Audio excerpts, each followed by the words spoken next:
Hello viewers, welcome to my channel. तो यहाँ हमने ये बहुत ही अच्छा प्रिंटेड सा फैब्रिक ले लिया है। कोट सेट के लिए इस तरह के प्रिंट बहुत अच्छे लगते हैं। साथ में मैंने एक जॉइंट लेस ले ली है सेम कलर में। तो यहाँ पे हमारा 2.5 मीटर फैब्रिक यूज़ होगा और जो इस फैब्रिक की विड्थ है यानी एक किनारी से दूसरे किनारी तक कपड़े की अरज यानी कि चौड़ाई वो 56 इंच के करीब है। अभी हम कपड़े को लंबाई से फोल्ड कर लेंगे, ये आप देख सकते हैं। तो इसको मैंने किस हिसाब से रखा है, यहाँ पे हमारा जो तीरा डलेगा वो मैं 7 इंच का डालूंगी। आगे और पीछे मैं सेम रखूंगी, आप पीछे का बड़ा भी रख सकते हैं। तो 7 इंच माइनस करके जितनी भी आपकी फुल लेंथ है प्लस इसमें सिलाई मार्जिन आपको ले लेना है। तो हमने यहाँ पे 47 इंचेस इसको रख लिया है। 45 हमारी लेंथ हो जाएगी, 2 इंच हमारा ये सिलाई में चला जाएगा। इस तरह अपनी लेंथ के अकॉर्डिंग फैब्रिक को हम कट कर लेंगे। इस तरह हमने फैब्रिक को कट कर लिया है। अब ये जो बचा हुआ फैब्रिक है इसमें से हम अपनी फोल्ड करके स्लीव्स की कटिंग कर लेंगे। तो यहाँ मैं आपको कपड़े की अरज दिखा देती हूँ। ये देखें आप, इतना चौड़ा हमारा ये फैब्रिक है। तो कपड़े की चौड़ाई ज़्यादा है, इसलिए जो हमें 7 इंच का तीरा चाहिए तो उसको हम कपड़े की चौड़ाई में से ही निकाल लेंगे, यानी कि जो हमारा ये कोट सेट होगा उसके साइड में से मैं इस फैब्रिक को निकाल लूँगी। तो यहाँ पे मैं 8 इंच का फैब्रिक अलग कर लूँगी। तो अभी हमने ये फ्रंट और बैक के लिए एक सही रखा हुआ है, आप कंफ्यूज रहो यहाँ पे। ऐसे ही मैं पूरा नीचे तक मार्क कर लूँगी और इसकी कटिंग कर लेंगे।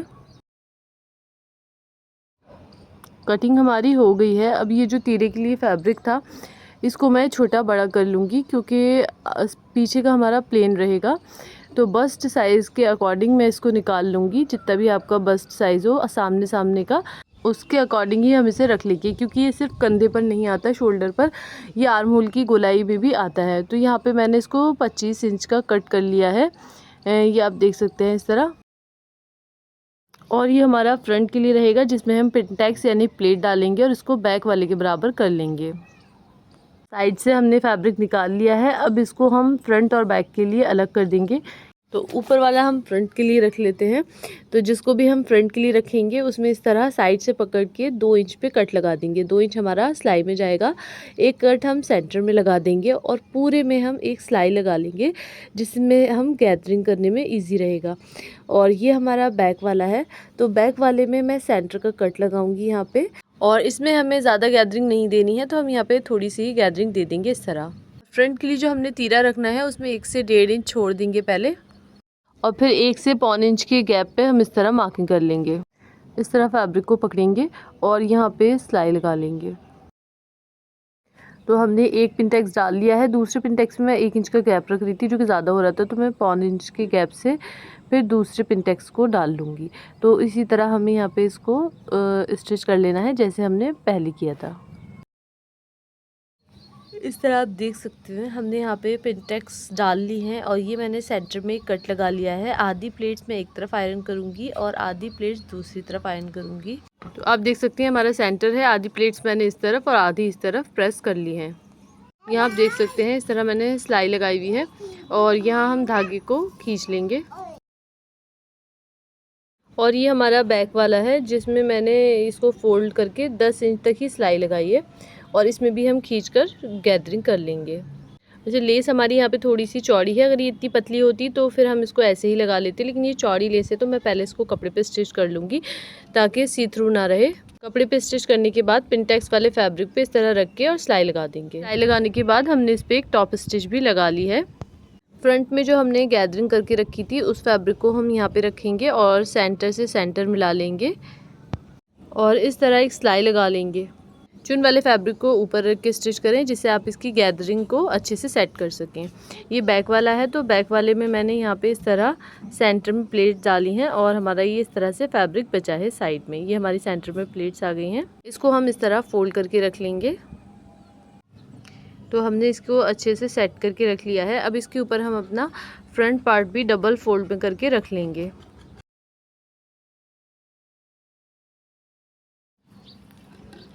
अब हमें जितना तीरे की यहाँ पे लेंथ रखनी है तो वो भी आप देख सकते हैं। ये जॉइंट आपको कितने इंच पर चाहिए, तो मुझे ये जॉइंट 7 इंच पर चाहिए। तो इस तरह मैंने ऊपर के फैब्रिक को अलग मार्क कर दिया। ठीक है, यहाँ से हम अपनी मार्किंग करेंगे। शोल्डर हम यहाँ पे रखेंगे 7 इंच। आर्म होल लेंथ रखेंगे हम यहाँ पे 7.5 इंच। अब हम यहाँ बस्ट के लिए मार्क करेंगे। तो जो भी आपका बस्ट साइज़ है उसका चौथा भाग लेना है। मैं 42 बस्ट के लिए बना रही हूँ, तो 10.5 इंच पे मार्क करूँगी। और वेस्ट लेंथ यानी कमर के लिए 15 इंच पे मार्क करेंगे।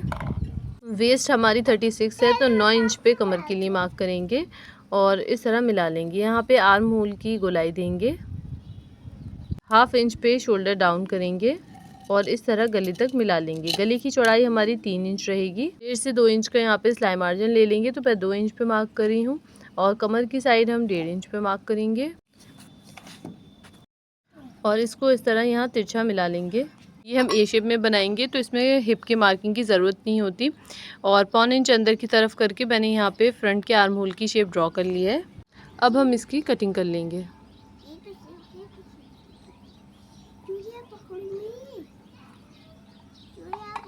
तो यहाँ हमने कटिंग कर ली है। अब इसमें यहाँ पे हम नॉचेस लगा लेंगे। तो ये गैदरिंग है, तो मैं अच्छे से इसको सेट करके पकड़ के यहाँ पे सारे कट लगा लूँगी। फ्रंट और बैक को अलग करेंगे और यहाँ पे फ्रंट में आर्म होल की कटिंग करेंगे। अब हम नेकलाइन की कटिंग करेंगे। तो गले की चौड़ाई 3 इंच रहेगी फ्रंट और बैक, और फ्रंट में जो गहराई रहेगी गले की वो 5 इंच रहेगी। और यहाँ पे एक बॉक्स बनाएंगे और हल्का से यहाँ पे राउंड शेप ड्रॉ कर लेंगे।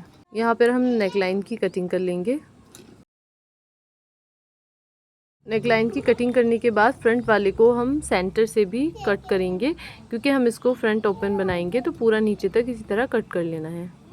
तो ये आप देख सकते हैं हमारा ये कुछ इस तरह से हो जाएगा। बैक नेक हमारा वही रहेगा, 3 इंच गहरा 3 इंच चौड़ा, ठीक है। और इसकी भी हम कटिंग कर लेंगे। तो ये वही फैब्रिक है जो हमने स्लीव्स के लिए बचाया था। इसको हम इस तरह 4 फोल्ड में रख लेंगे।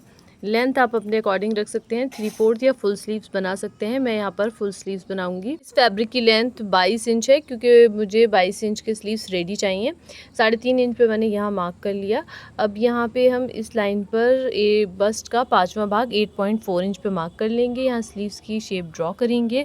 2 इंच का यहाँ पे सिलाई मार्जिन रखेंगे। यहाँ से मैं 8 इंच रख रही हूँ और इस तरह इंची टेप या स्केल से स्लीव्स की शेप ड्रॉ कर लेंगे। तो 1 इंच में इसमें आगे पट्टी लगाऊंगी गैदरिंग करके। तो आप अपने हिसाब से इसी तरह फिर इसमें लेंथ रख लें कि आपको कितनी लेंथ चाहिए। तो यहाँ पे हम सेंटर का कट लगा देंगे। फ्रंट आर्म होल के लिए भी कटिंग कर लेंगे, यहाँ पे भी कट लगा लेंगे। अब हम 3 इंच चौड़ी स्ट्रिप लेंगे, उसको लेफ़्ट साइड में लगाएंगे उल्टी तरफ। कुर्ती की सीधी साइड पे हम इस तरह इसको पूरा नीचे तक स्टिच करेंगे। अब 2 इंच वाली स्ट्रिप लेंगे, इसको कुर्ती की राइट साइड में लगाएंगे। ये भी कुर्ती की हम सीधी साइड पर पूरा नीचे तक स्टिच करेंगे। अब ये जो लेफ़्ट साइड की 3 इंच वाली स्ट्रिप है उसको इस तरह बाहर की तरफ हमें सिलना है। तो ये देखिए अंदर की तरफ इसका सिलाई मार्जिन करके और इस स्ट्रिप को बाहर की तरफ निकाल लेंगे। और ये जो सीधी साइड की स्ट्रिप है उसको पूरा अंदर की तरफ कर देंगे और इस तरह सिलाई लगा लेंगे। आप देख सकते हैं इस तरह बाएं तरफ वाली जो है हमारी लेफ़्ट वाली, उसको हमने बाहर की तरफ स्टिच करा है और राइट वाली को अंदर की तरफ। ये एक दूसरे के ऊपर इस तरह ओवरलैप होंगी।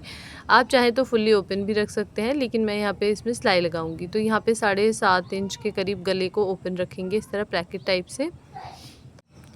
और नीचे हम इसको 35 इंच या 34 इंच के करीब रखेंगे। अब यहाँ से किनारी किनारी एक सिलाई लगाएंगे और 34 इंच तक हम उसको कंप्लीट कर लेंगे। तो ये देखिए हमने यहाँ पे इसको स्टिच कर लिया है। अब हम इसके ऊपर बैक पार्ट को रखेंगे और शोल्डर से सिलाई लगा लेंगे। शोल्डर की सिलाई लगाने के बाद इस तरह खोल कर रखेंगे और एक उरेब यानी 22 पट्टी लेंगे और उसको इस तरह 1/2 इंच के करीब यहाँ पे एक्स्ट्रा रखेंगे और अंदर की तरफ इस तरह फोल्ड करेंगे और पूरे राउंड में गले पे इस पट्टी को स्टिच कर लेंगे। ऐसे ही हम गले के दूसरे कोने पर भी इस पट्टी को अंदर की तरफ फोल्ड करेंगे। तो ये देखिए इस तरह हम इसको स्टिच करके लाएंगे। गले की दूसरी साइड पे भी इसी तरह फोल्ड करके सिलाई लगाएंगे। तो यहाँ पे हमने स्ट्रिप को स्टिच कर लिया है। अब यहाँ पे छोटे छोटे कट लगा देंगे। अब इस स्ट्रिप को इस तरह पकड़ेंगे और ये देखिए ये इस तरह हो गई है हमारी। और पूरा ही फैब्रिक अंदर की तरफ अच्छे से आयरन से या कपड़े से इस तरह टर्न करके और अंदर स्टिच लगा लेंगे, जैसे हम गले की पट्टी मोड़ के लगाते हैं। ये देखिए यहाँ पे इस तरह, और पूरे में इसको हम ऐसे ही स्टिच कर लेंगे। तो गले पे हमने सिलाई लगा के गला तैयार कर लिया है। अब हम इसको उल्टा करेंगे और साइड की सिलाइयाँ लगा लेंगे। साइड की सिलाइयों के साथ मैंने इसमें पॉकेट भी दी है। इस तरह की समर कुर्ती में पॉकेट बहुत अच्छी लगती है, क्योंकि ए शेप होती है, बंद होती हैं, तो हम ट्राउज़र की पॉकेट यूज़ नहीं कर सकते। तो इसमें हम पॉकेट लगा लेते हैं, जिससे काफ़ी अच्छी लुक आ जाती है। नीचे आप फैब्रिक को और सेट कर लें और यहाँ पे जितना आपने सिलाई का छोड़ा है उतना फोल्ड कर लें। ये हमने इसके स्लीव्स रेडी किए हैं। अगर आपको इसकी डिटेल चाहिए तो मैं किसी शॉर्ट वीडियो में शेयर कर दूँगी। अब हम राउंड में स्लीव्स अटैच कर लेंगे। स्लीव्स हमने अटैच कर लिए हैं और यहाँ पे बटन लगा लिए हैं ब्लैक, जो कि थोड़े से शेडेड में हैं, जो कि इस पे सूट कर रहे थे। वाइट बटन इस पे सूट नहीं कर रहे थे। और इसके साथ हमने थोड़ा सा वाइड लेग में खुला सा ट्राउज़र दिया है, या आप इसको प्लाजो भी कह सकते हैं। वीडियो आपको कैसी लगी कमेंट में ज़रूर बताइएगा, और कोई चीज़ नहीं समझ में आई हो तो आप पूछ सकते हैं, मैं डेफ़िनेटली उसका आंसर दूँगी। Thanks for watching the video.